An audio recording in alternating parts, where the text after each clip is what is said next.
existen un poco varias teorías, un poco de cómo, de por qué colapsó. Existen unas que son más conspiradoras, otras menos.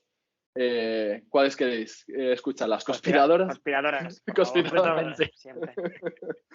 Bueno, pues los conspiranoicos pues le atribuyen un poco el declive a General Motors, que es un fabricante de automovilístico en Estados Unidos, pues con mucha fuerza en los años 40, ¿no? Y en 1945 se creó una empresa llamada National City Lines, que ya operaba otros sistemas de transporte público en otras ciudades de Estados Unidos, y que adquirió Los Angeles Railway, y principalmente los autobuses fueron poco a poco reemplazando a los tranvías, y en parte forzados por el rápido crecimiento de las empresas automovilísticas como General Motors.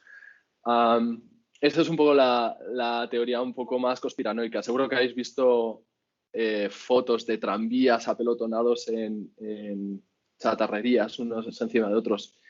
Y luego está un poco la teoría de que el número de viajeros empezó a caer a mediados de los años 20, porque el acceso a tener un coche era mucho más fácil aquí en Estados Unidos.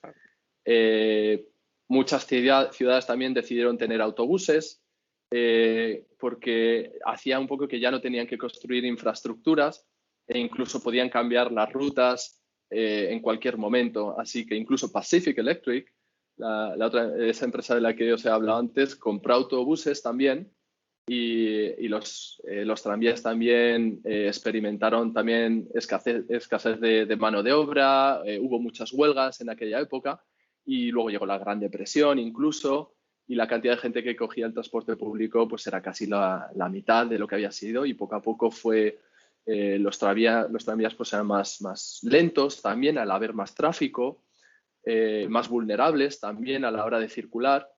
Y después de la Segunda Guerra Mundial, pues el sistema de transporte público pues quedó desmantelado prácticamente. Y más o menos cada dólar que tenía el sistema, el gobierno americano, pues se invertía en autopistas. Ellos tenían un poco la idea de que un americano debería atravesar Los Ángeles en coche sin problemas. Lo que pasa es que al final, pues el sistema de transporte público quedó desmantelado, y un poco el problema, volviendo un poco a lo que hablábamos antes del tráfico en Los Ángeles, es un poco la teoría un poco del agujero negro de las autopistas, que existe un poco presión de que haya coches, de aumentar la capacidad de las autopistas. Entonces, los gobiernos lo que hacen, debido a la presión pública, acaban añadiendo carriles a las autopistas. Entonces, por lo tanto, ir en coche se hace mucho más fácil, es más atractivo el ir a vivir o trabajar más lejos. La media del trayecto aumenta, tú cada vez vas más lejos, por lo tanto se hacen más viajes, cada vez más a menudo en coche, por lo tanto aumenta la congestión. Y ahí se cierra un poco el círculo. Otra vez estamos en donde estábamos antes. Entonces, hace falta otro carril. Otro carril, exactamente. El problema es que físicamente las ciudades no dan más de sí. Es decir, no se puede expandir una autopista, poner todos los carriles que quieras, ¿verdad? Así que es un poco el problema que existe ahora.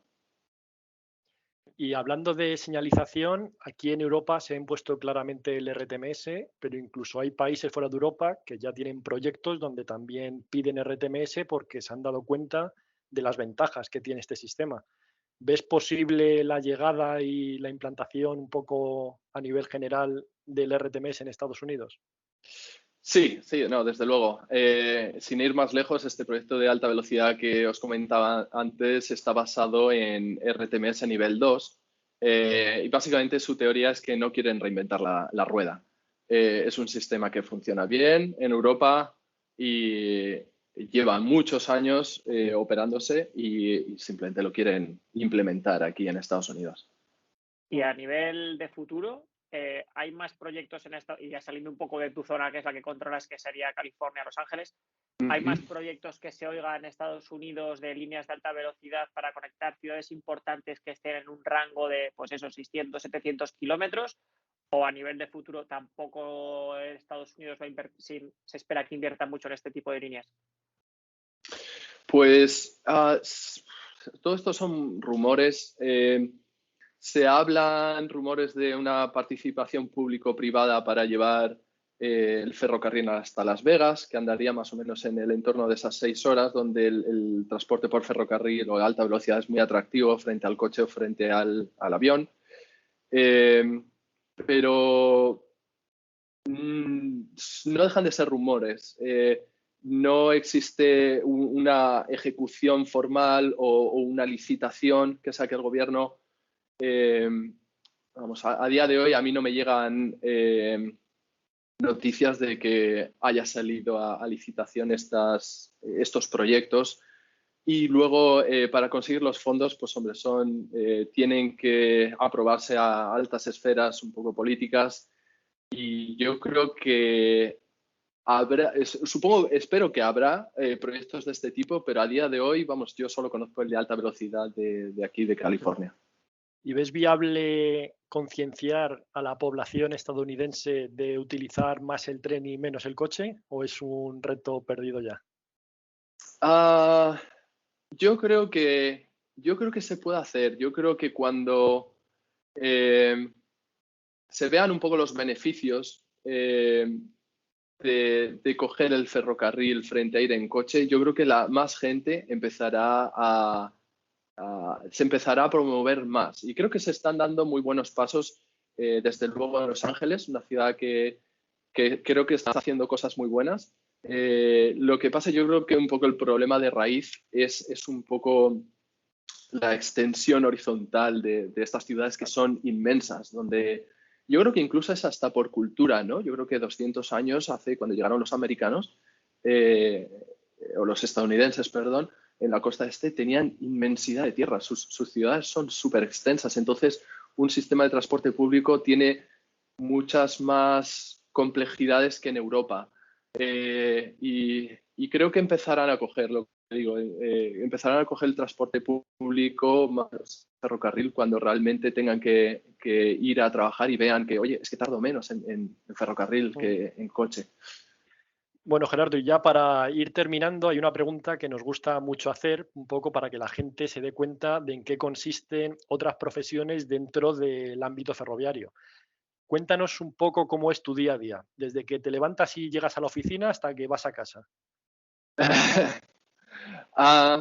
Pues bueno, yo trabajo en toda la parte de modificados, digamos que soy un poco el vigía, el guardián un poco del contrato.